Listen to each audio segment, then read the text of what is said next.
So mga tol, malungkot po na balita para sa ating former 3 Division World Champion angas ng Pinas Janril Casimero. Imbes may paparating na bigating laban itong taon 2024 na ang makakalaban niya mga tol, ang IBF World Champion na si TG Doheny.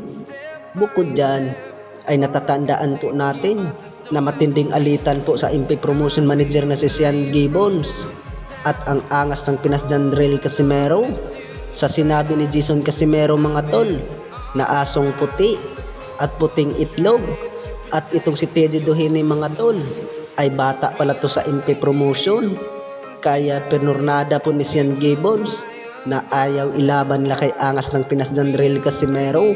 Samantala ay maganda sana sa ating pambatong angas ng Pinas Janril Casimero mga tol kung matuloy po ang laban nila ni TG Doheny at makuha ang panalo ng angas ng Pinas para medyo malapit siya sa world title shot. At gusto man naman natin mga tol na may tapat po ang angas ng Pinas Janril Casimero sa undefeated ng 4 Division World Champion na Oya Inoue. Bukod dyan, baka iba na lang po ang makakalaban ng angas ng Pinas Janril Casimero, pero hindi pa po natin alam mga tol kung sino ang makakalaban ng angas ng Pinas.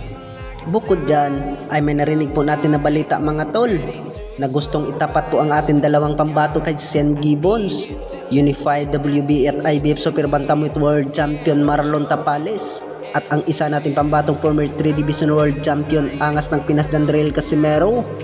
Dahil dyan mga tol, kaya gusto po itapak ni Sean Gibbons ang ating dalawang pambato mula nung natalo po si Marlon Tapales sa kamay ni Oya Inoue.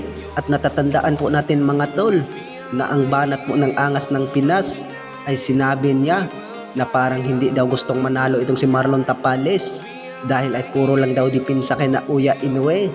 Kaya siguro yan mga tol ay nagkainitan na. Sa kabilang banda naman mga tol, tatandaan po natin na napuspon po ang laban sa ating pambatong IBF Super Flyweight Jerwin Angkahas noong buwan ng November 24, 2023, kung saan makakalaban niya ang WBA World Champion Takuma Inoue. Bukod dyan ay matutuloy na po ang laban mga tol ngayong buwan ng February 24, at banat po ng karamihan mga tol na kaya talagang patalugin ni Jerwin Angkahas itong si Takuma Inoue.